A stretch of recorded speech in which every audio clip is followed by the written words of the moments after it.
So I'll tell you, the first time I made over 6 figures and it was just me, I was like, holy shit, like I figured this out.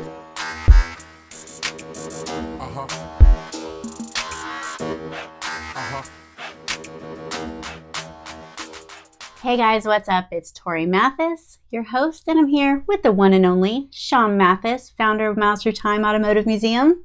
How's it going? So Sean and I both have small businesses. And when I say small businesses, I don't mean small like we've chosen to not make a lot of money or do a lot of things, but small in the way that we've always tried to keep our overhead down and be able to be a little nimble.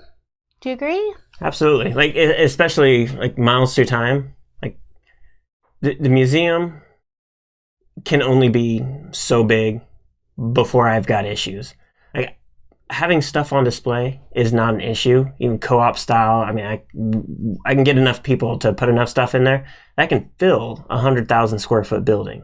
Like, hands down, no problem. Very soon, I could fill 100,000 square feet. The problem would then be I've got to make sure I get enough people in the doors to justify that kind of space, because with that space comes a lot more overhead, a lot more than what we currently have. And I mean, it would not make sense to go that big right now without knowing that I'm not going to get enough people to come in to pay for it. Like it would kill the museum if we went too big. Because we've been to quite a few museums that were big, like really big and very, very fancy. And we talked to them about how many people they had come in. And they, just like Miles Through Time, have days that they only have a handful of people. A handful of people in a multi-bazillion-dollar building is not paying the bills. And so the reason I think some of these businesses or museums are able to keep afloat and that it doesn't hurt them is that they have a large benefactor. That's fantastic for them. But a lot of businesses, you're not going to have some angel investor or benefactor or, rich sugar daddy, That just gives you money because they want to. That just gives you money. Like, for most of us, that's not going to be the case.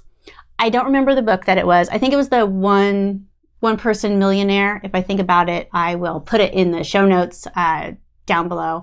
But it was talking about that this business owner wanted, and I don't remember what business he was in, but wanted to double his revenue. And so I think that he was at like $250,000 or $500,000 a year, and he wanted to get to $1 million. So he wanted to double his revenue.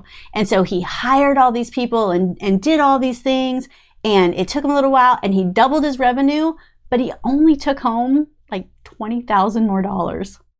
And it was like a crazy amount of stress and all of this extra stuff that he had to do. And then he turned around and like looked and like, that's not really what he wanted.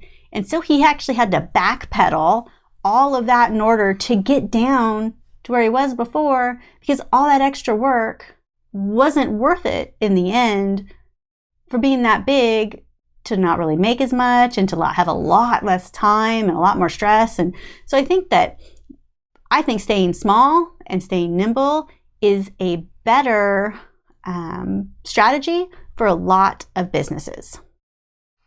When I, probably about 5-6 years into my business, I came across this guy that was interested in working for me. I'd put out an ad and I was going to hire a part-time designer. Do you remember this? Mm-hmm. And he used to work at marketing agencies and he had done all these things, blah, blah, blah.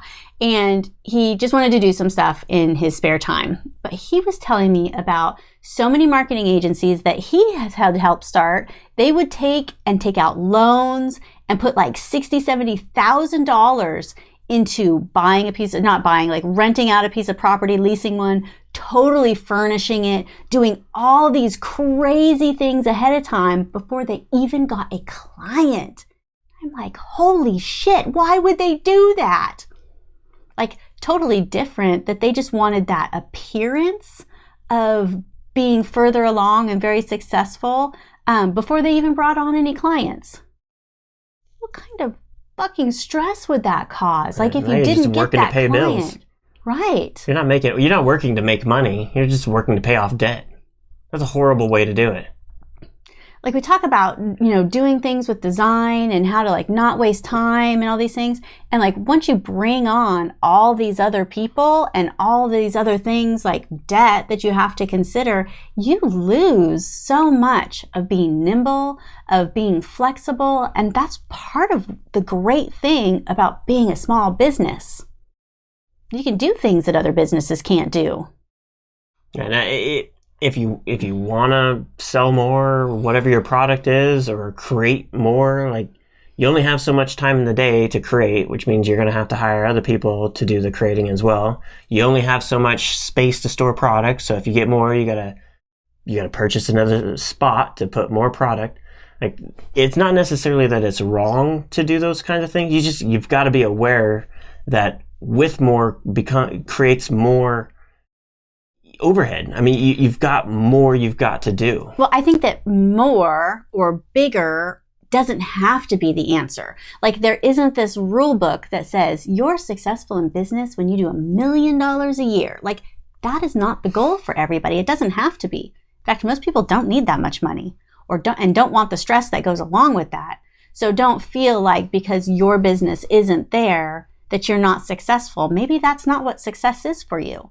Maybe having a small little nimble business that you can go and work from your laptop, maybe that is the goal. Like, you got to figure out what your goal is. And I can tell you, after hiring a few people, after renting an office space, like, small and nimble is definitely, for me, what is going to be part of success. Like, the fact that we have been able to go across the world and spend 2 weeks in Australia, never missed a beat, clients were happy, like that to me is successful. And I would rather do that than build, an empire with lots of employees and overhead and have a building and a storefront and things that I definitely could do. But for me, I've decided that's not what success means for me. Nimble and flexible is more important for me. Right. Not everybody needs or wants to be, Richard Branson, where you're the head of so many damn companies that you're working constantly. The amount of stress on your shoulders would be massive. Is it only about money? Is it only about some sort of power, control? Like, what is it that you actually want to do? For us, we have a certain lifestyle that we want to live by. That doesn't require us to be billionaires. It doesn't require us to have 50 employees. There's so many of, it's like the commercials that we talked about in another episode that tells you how you're supposed to think and feel. Like, there is no mandatory requirement for any of this stuff when you're an employee, when you're an entrepreneur. Like, you don't have to do anything crazy. You just make yourself happy. Like, whatever that is, but you got to be all in to do it. Because if you're doing it as a hobby, you're not a business owner. You're just doing something on the side. Which, again, if that's all you want to do, just acknowledge that that's all it is. And so growing that to be something massive obviously isn't going to be the direction you want to go into. But if you're all in as being an entrepreneur, business owner, something that you have complete control over, you want to, like, what is it you want out of it? Do you want to have a bunch of employees? Do you want to make millions of dollars? Do you realize that if you're going to make $1 million, you actually need to make $3 million? Like, there's a few different things you got to think about there. Yeah, knowing what you want and what those goals are for yourself, and not taking what you saw somebody else do or what you think society says or your mom says or whoever else says is successful. Using that as your measuring stick is definitely not the way to go. You got to figure that kind of stuff out for yourself. But don't think that being small means not being successful, because there are lots of incredibly successful business owners and entrepreneurs that I'm surprised. Read a couple books about some of these small ventures, and it's amazing the things that people can do and stay nimble, just using your time more wisely, using technology a lot better so that you can leverage your time to do a lot more. There are things that you can do to be very successful. make a lot of money if that's what you want to do, and not have to end up being a really big operation. And some of it's patience too. Like, you remember how awesome it felt when you made $1,000 a month, self-employed? The first $1,000. I mean, it wasn't $100,000, but I mean, it was $1,000 that you made that, like, you weren't working for somebody. It wasn't a paycheck. I mean, there's no reason to not be proud of that. That's awesome. And people, it's so easy to compare yourself, especially to people in industries and business, like, they're not even close to relatable to you. Like, don't worry about it. And again, it's really easy to get caught up on that nice, even $1 million number. Like, nobody cares. Like, you can literally live like a millionaire without it making even remotely close to that amount of money. And I don't know about you, but I don't really care about a super amount of stress to be able to say that I make $1 million a year.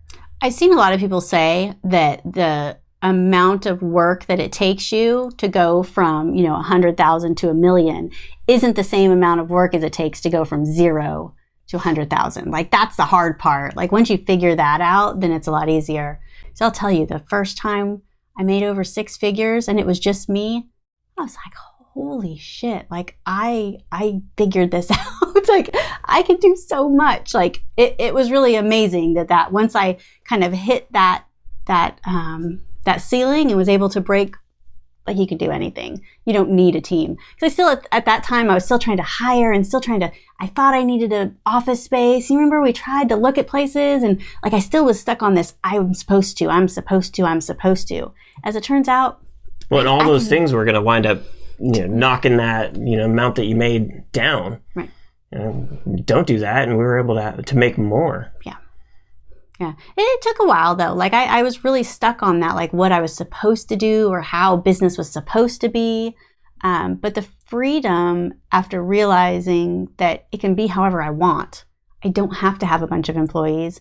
I don't have to have a storefront. I don't have to have a fancy office and lots of debt from furniture. Well, and at the beginning, like, it wasn't as common to have, like, this whole work from home atmosphere. Like, at the beginning, there was this misconception, like, we needed to have some sort of office space. There was this place that we had to go to, get away from the kids. There's all these misconceptions that we thought we needed to go do and have, and ultimately all they were expenses that were unnecessary.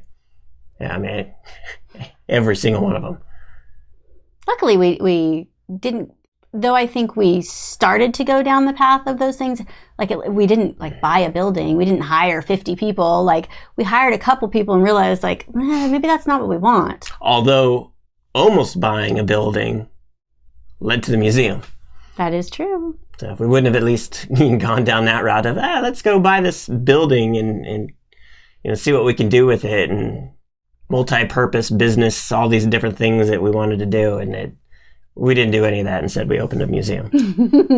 Which is... But that, being nimble, right? Yeah. Like, it worked out well. It did.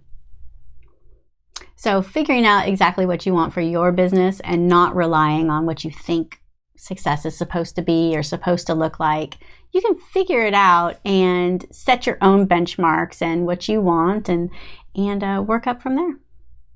So if you like this video, we would appreciate it if you would leave us a review, and we'll see you on the next one. If you want to get smart tools to build your business, go to besmartao.com.